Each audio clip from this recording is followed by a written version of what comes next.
Bienvenue dans ce 6e épisode de Magistral, où l'aventure atteint un tournant décisif. La tension est à son comble, car la première grande bataille approche. Nos héros se préparent à affronter l'inconnu dans la redoutable vallée des Taigun, un lieu à la fois magnifique et terrifiant, connu pour ses mystères et ses pièges mortels. Mr. Flop et ses compagnons, aux côtés des forces du village, doivent faire face à leur premier grand défi, unir leurs efforts face à un ennemi bien plus redoutable qu'ils ne l'imaginaient. Stratégies audacieuses, alliances fragiles et bravoure seront mis à l'épreuve. Installez-vous confortablement et préparez-vous à vibrer, car la bataille commence ici et maintenant. Vous, écoutez Magistral. Flop et ses compagnons Trip, Abdul Nour, Elitar et Poitrick étaient fiers d'avoir enfin un plan concret lorsque Madame Chouette arriva avec une missive de la part de Paul, Louis et Théodore, le troupe royal de la vallée des Tijans, les avertissant qu'ils avaient officiellement déclaré la guerre au gros lard d'Amarouche et au gros toton de Bernardinion. Bien que le village de Mistral City s'en doutait déjà depuis le chapitre 1, tout devenait désormais réel. Dans la lettre, les dirigeants annonçaient aussi que selon leurs prédictions, les troupes ennemies ne devraient pas tarder avant d'attaquer la vallée et qu'ils auraient besoin de renforts. Comme Mr. Chip et Mr. Goblin King hésitaient toujours à l'idée de déclarer la guerre aux côtés du continent, et ainsi de s'enfoncer eux aussi dans une guerre continentale, Flop sur ce qu'ils devaient faire. Il prit donc la décision de déclarer la guerre au gros toton et au gros lard. Comme à cette époque, les posts Instagram n'existaient pas, il croyait que la meilleure décision serait de jeter une bouteille à la mer, en espérant coup elle arrive au royaume d'Amarouche qui se trouvait de l'autre côté de l'océan de crème crémeuse. Heureusement ou malheureusement pour eux, Inas, la fille de El Awa, la dirigeante du Faficul Land, collectionnait les bouteilles sales qui flottaient dans l'océan. Lorsqu'elle vit le message dans la bouteille, Inas étant As, elle ne comprit pas la signification, et elle a aussitôt montré le message à sa mère qui lui dit « Wawa awa wawawara, m'a donné ça à Awarunch ». Et le message lui parvint. La dirigeante des gros lards décida aussitôt d'avancer la date de la bataille et d'attaquer la vallée des Tijans, se doutant bien que la bande de Flop y serait. Heureusement, avec toute cette épopée, Flop avait eu le temps de se rendre, avec Trip, Elitar, Abdulnur et Poitrick à la vallée des Tijans. Ils étaient prêts, tous armés jusqu'aux dents, à recevoir les troupes de Bernardinion et Amarouche. Les plaines s'étendaient à perte de vue, baignées d'une lumière grise et oppressante. Au loin, Flop et ses compagnons apercevaient les premières lignes de l'armée de Madame Amarouche, la puissante dirigeante du pays des gros lards, flanqué de ses troupes massives.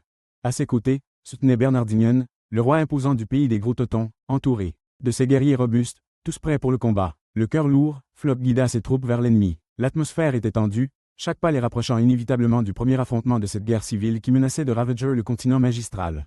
Derrière lui, Abdulnur, Poitrick, Elitar et Trip avançaient en silence, conscients de la gravité de la situation. La mission diplomatique de Madame Laforme et Madame Swiffer était en cours, mais il était trop tôt pour savoir si elle serait couronnée de succès.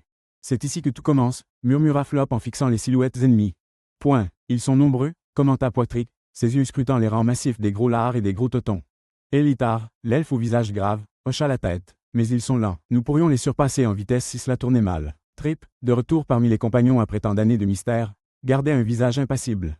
Il observait les forces ennemies, mais son esprit semblait ailleurs, partagé entre la rédemption et l'obscurité qu'il avait autrefois embrassé. Alors qu'ils approchaient, un son lourd résonna dans l'air. Madame Amarouche se tenait désormais à l'avant de ses troupes, sa silhouette imposante dominant le champ de bataille.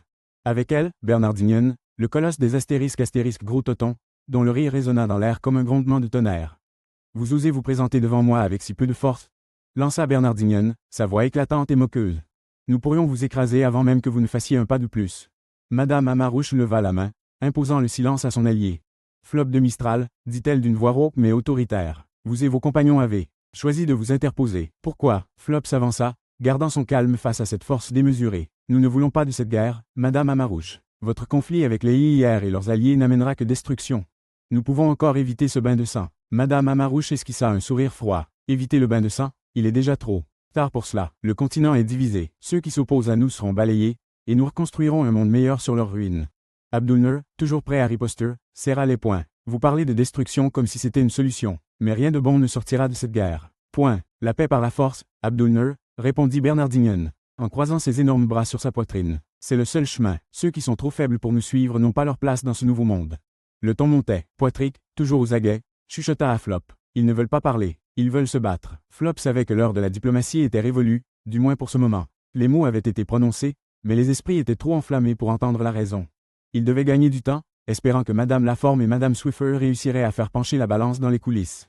Soudain, un signal éclata parmi les troupes ennemies. Les gros lards et les gros totons commencèrent à avancer, leur marche semblable à un tremblement de terre. Le sol vibrait sous leurs pas massifs, et leurs armes brillaient d'un éclat sinistre sous la lumière du jour déclinant. Et voilà, chers auditeurs, la première grande bataille dans la vallée des Tagons touche à sa fin, marquant la conclusion de cet intense 6e épisode de Magistral.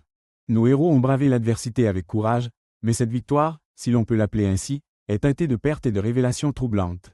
Les défis auxquels ils ont fait face ne sont qu'un avant-goût des épreuves à venir. Alors que les cendres de la bataille s'élèvent dans le vent, Mr. Flop et ses compagnons savent que leur mission ne fait que commencer, et que le chemin vers la paix sera long et périlleux. Merci d'avoir écouté cet épisode palpitant. Rejoignez-nous très bientôt pour la suite, où de nouvelles stratégies, alliances et mystères attendent nos héros. À très vite, dans Magistral, et que l'imaginaire vous guide.